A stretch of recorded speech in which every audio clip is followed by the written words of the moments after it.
Yes, indeed, pin your ears back, because God often speaks from his word.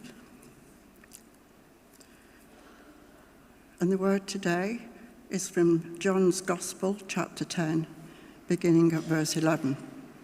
If you're using a church Bible, it's on page 100. So Jesus says, I am the good shepherd.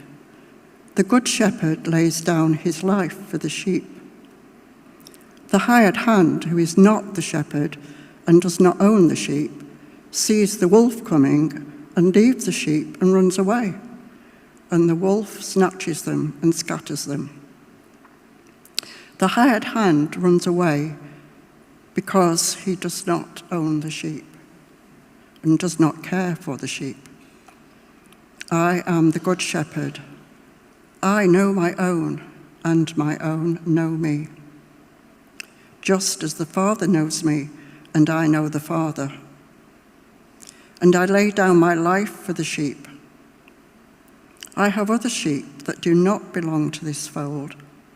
I must bring them also, and they will listen to my voice. So there will be one flock and one shepherd. For this reason, the Father loves me, because I lay down my life in order to take it up again. No one takes it from me, but I lay it down of my own accord. I have power to lay it down, and I have power to take it up again. I have received this command from my Father. This is the word of the Lord.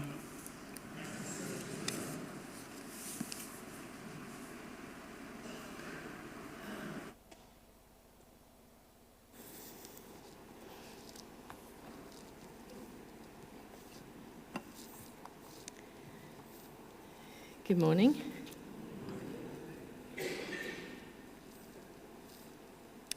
Peter, I've put a screen on. I don't know if you can find which one I've put on. Sorry.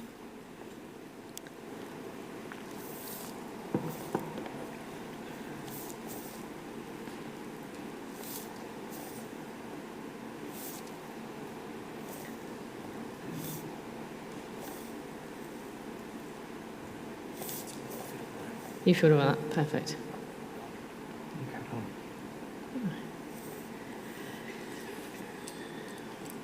So I'm going to give you a couple of my sheep stories.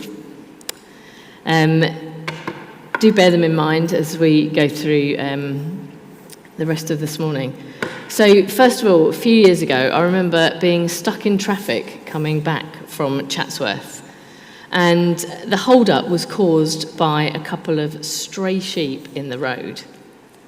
They were fully grown sheep with loads and loads of wool. And actually, it was quite a comedy scene because there were a couple of police officers trying to persuade them to move out of the road. But they were more used to herding people than sheep, and it really wasn't going all that well. The sheep were getting quite frantic and not doing what they were sort of being guided to do. And we were quite near the front of this scene, so I could kind of see what was going on. And it was then fascinating when the shepherd or farmer showed up, because he literally just strolled up to the sheep, confidently and calmly lifts them one by one onto his shoulders and pops them in the truck. He made it look so easy, but it actually clearly hadn't been. It was easy because he knew the sheep and he knew what he was doing. And then another time, when we lived halfway down the hill nearby the school, our kids went home from church one Sunday morning. Hed, you'll probably remember this better than me because I think you were with them. And they went home to find sheep wandering at Church Lane. And when I caught up with them, they were trying to guide them away from the road. But the problem is that the sheep kept panicking and they really weren't making this very easy. And we tried to pin them into one of our neighbours' drives just to try and keep them safe from traffic while we contacted the farmer. They did not like being trapped. They eventually just got out because we didn't want to sort of touch them too much. And they carried back on down Church Lane. We managed to guide them eventually into the the non-traffic part of Brickbridge Road, and then the farmer was on their way. Guiding sheep, we discovered, was not easy. They didn't seem to realise we were actually trying to help them and to trying to keep them safe. They just wanted to do their own thing. And probably, understandably, they were probably a bit fearful as well. So in preparing for this talk, I was thinking about the role of a shepherd. Imagine this job description, if you will. Long hours, all weathers, working in isolated areas can be backbreaking. Semi-nomadic life sometimes, living at times in trailers. A person needed to tend the flock, to feed them, leading them to good pastures, and with decent botanical knowledge because you need to avoid poisonous plants. Also responsible for the safety of a large flock, to protect them from predators such as wolves and, in some countries, mountain lions and bears. Also keep them away from domestic dogs, though, because they will chase them to exhaustion. To care for their health, and some basic animal health care is obviously needed. To monitor insects and common disease, basic medical treatment for minor injuries, administering worming and vaccine meds. Frequently checking on the ewes during lambing season and get involved in delivery where needed. In spring, shearing the flock at the pace of 125 per day without nicking or cutting, and remove the fleece intact. Basically, a mucky, hands-on job. Qualities needed: someone who is tough, willing to work hard, humbled daily, respond quickly to each different and unpredictable situation, strong endurance needed, good observation skills, and the patience of a saint. How appealing is that? Who's up for that? We're definitely not talking about little Bo Peep here, are we? And let's be honest, sheep are not the brightest of creatures.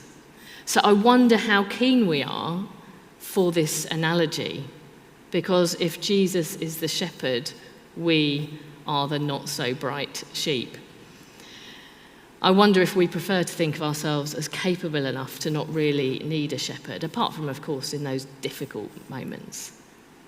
But if we can be humble enough to allow ourselves to be the sheep, then we can discover how much we need the shepherd and what a good shepherd Jesus is. There are so many analogies, I think, in that job description of what Jesus does for us. Your imagination could run wild with comparison. On call 24/7, protecting, guiding, caring, mopping up after us, leading us in good directions to green pastures and quiet waters. Am I beginning to sound a bit like a psalm? Number 23, maybe? The Lord is my shepherd. I will want for nothing. He leads me to green pastures, to feed and to rest. He leads me beside still waters. He restores my soul. He leads me in the right paths for life. Even when it's difficult and I walk in dark valleys, I won't be frightened, for he is with me and he comforts me. Some of that's my paraphrase. That psalm was written by David, the shepherd king, writing this psalm as a song of praise to God, using the imagery that was so familiar to his youth to describe how God cares for us. And Jesus also uses this imagery, and it's John who records it in his gospel. John describes how Jesus referred to himself as the good shepherd. He would have got this job. He's skilled at it. And he compares himself to the hired hand.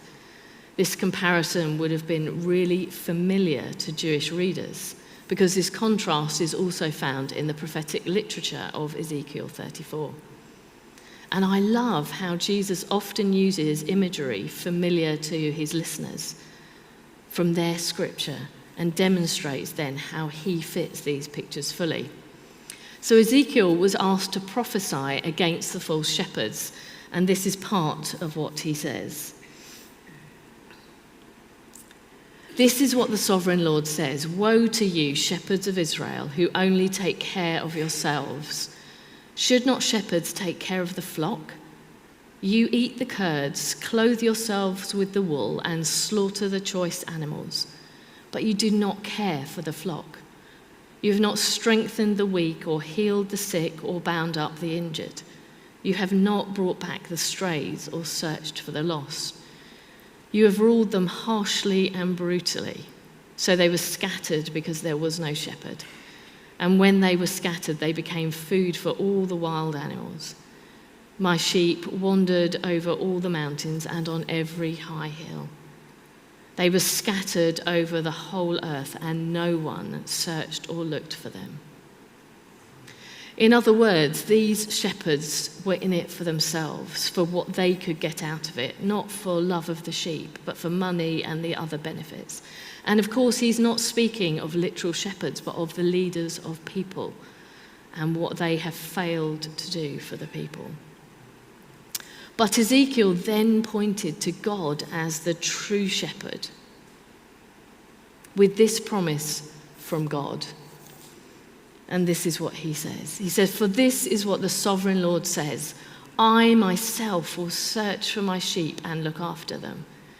As a shepherd looks after his scattered flock when he is with them, so will I look after my sheep. I will rescue them from all the places where they were scattered on a day of clouds and darkness. I will bring them out from the nations and gather them from the countries, and I will bring them into their own land. I will pasture them on the mountains of Israel, in the ravines and all the settlements in the land. I will tend them in a good pasture, and the mountain heights of Israel will be their grazing land. There they will lie down in good grazing land, and there they will feed in a rich pasture on the mountains of Israel. I myself will tend my sheep and have them lie down, declares the Lord. I will search for the lost and bring back the strays. I will bind up the injured and strengthen the weak, but the sleek and the strong I will destroy. I will shepherd the flock with justice." So God is promising here that he will come and rescue his sheep, his people, from the places that they have been scattered due to exile. In other words, where human leaders have failed, God will be the one to come and care for his people and all those who are lost. So when Jesus says, "I am the good shepherd," he is basically saying, "I am God," that very shepherd described in Ezekiel.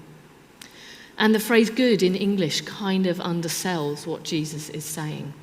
The original means a bit more kind of like beautiful, noble, wonderful, which probably demonstrates better the attractiveness of what Jesus is doing for them. The hired hand does the job for money, but the shepherd does it out of love for the sheep. And that's why Jesus is able to go to the extreme lengths he does for his sheep. And he demonstrates his care in the ways of the shepherd, in leading them, in protecting them, in fixing them up, in making sure they have everything they need. The lengths he is willing to go to protect us from the enemy are extreme. He goes willingly to the cross to save us from death. And he's risen from the dead to defeat death once and for all. And he says that his sheep know him, and we'll come on to how we know him shortly. Because Jesus also talks about these other sheep in verse 16. Who are these sheep? Ezekiel alludes to them, I think, when he speaks of the shepherds searching for the lost and the strays. To the Jewish audience, this is demonstrating Jesus saying, the kingdom is not just for the Israelites who were in Old Testament times known as the people of God, but demonstrating that Jesus' kingdom is open for all, open for the Gentiles, in other words, the non-Jews also. And not simply for those that come seeking him, but much more than that, because he will go seeking them. Jesus wants to enlarge his flock, but as he does so, he's not creating lots of separate little flocks here and there. We will all be one flock, one family. And for me, this is so encouraging. Most of us here, I don't know obviously about all of you, but are already part of that privilege that Jesus' flock goes beyond those with Jewish heritage. I don't think I have any Jewish heritage to my knowledge. But I'm included. I'm part of that. And there's an invitation, therefore, for everyone. And it's encouraging also for all of those that we know and love, but who don't yet know Jesus, have not yet become part of his kingdom, because Jesus is seeking them out, and he will be using us as part of this process. And I also felt particularly the word strays really encouraging, because we probably all know someone who've been part of God's family, even maybe part of our own small part of that here at All Saints, who have wandered off. But they too are not forgotten. Jesus is seeking them out too, yearning for them to return to the fold. So what does all of this mean for us as his sheep? Just some little thoughts of practical application here. And Nikki Gumbel helpfully suggests 3 things relating to this passage that we might find helpful.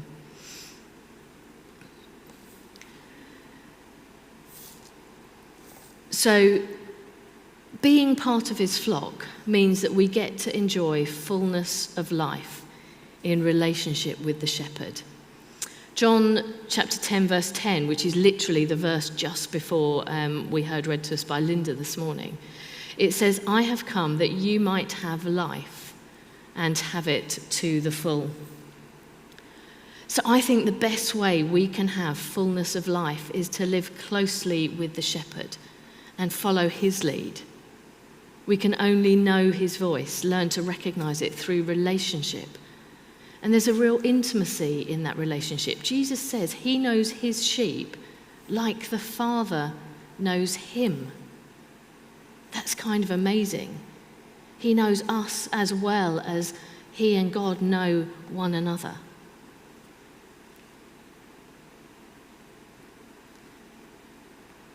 That's really, really, really, really, really, really well. So whenever we think in our prayers to God, you don't really understand, I think we're probably missing something there. He really, really does know, and really does know us well. And it's in this relationship that we learn to listen to his voice, and this requires practice. It could look like regularly reading the Bible, because his voice will often speak to us through the Bible. But through prayer, which is actually just a conversation with God involving both speaking, but more importantly, listening. And you've already heard the Hearing God course yesterday spoken about, and how many people have been encouraged by that, because actually that's how we get to know God's voice, by practicing. It's good to practice with others at times, as yesterday allowed, to build up our confidence in hearing his voice, in recognizing that voice. If we're always speaking at God, we have less opportunity to listen to his voice and to recognize that. And of course, God speaks to us all in completely different ways. Some might hear a literal voice. That's never ever been my experience. But I know that's very real for some people. Some people feel things come to their minds or their hearts. Some people hear God in dreams or even in nature, and so many other different ways. And next term we'll be looking at prayer. So we'll have the opportunity to explore building our relationship and hearing his voice, among other aspects of prayer, more over the coming weeks. The second thing it means for us as his sheep is that we can be assured of God's love and the lengths he goes to for us. A song I think we're singing later describes it as a reckless love, but it's just that passion, that desire for the sheep, that he's willing to give up his life for us. And we can be thankful, can't we, to know how loved we are, and therefore thankful for our identity in him. Especially, I find, at those times when doubts creep in. being reminded of how loved I am can bring such peace. But hopefully this knowledge of God's love for us encourages us to continue in prayer for those who are lost, that they too might know his love for them. Jesus, the Good Shepherd, is on the case of those we pray for. Those who are currently lost to him, he's seeking them out. So let's not give up in praying for them, even when maybe in the day-to-day we see little response. And then lastly, Nicky Gumbel refers to the part where the wolf is seeking to attack and that the hired hand runs away when the thief is seeking to steal and kill the sheep. He talks about the enemy wanting to steal our joy and to rob us of the relationship that we have with Jesus. Don't let the enemy steal your joy or rob you of the good that God has for you. Jesus is not the hired hand. He is the Good Shepherd. The shepherd wants to protect us, and therefore we need to lean into him, to focus on him and to trust him.